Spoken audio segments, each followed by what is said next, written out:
الرحمن علم القرآن خلق الإنسان علمه البيان.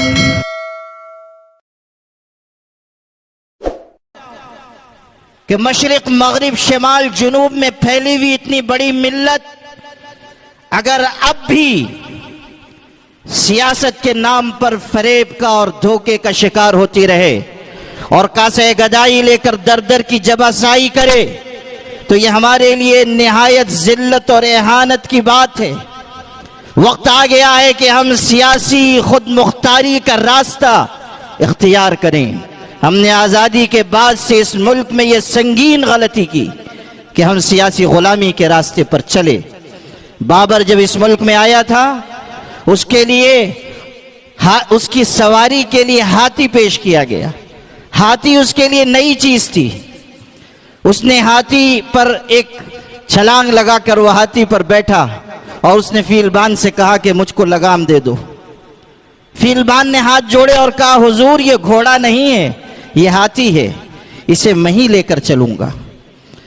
تو وہ شخص وہ ذہین شخص دوسری چھلانگ لگا کر ہاتھی سے نیچے اتر آیا اور اس نے یہ تاریخی جملہ کہا تھا کہ بابر اس سواری پر کبھی سوار نہیں ہوتا جس کی لگام دوسرے کے ہاتھ میں ہو.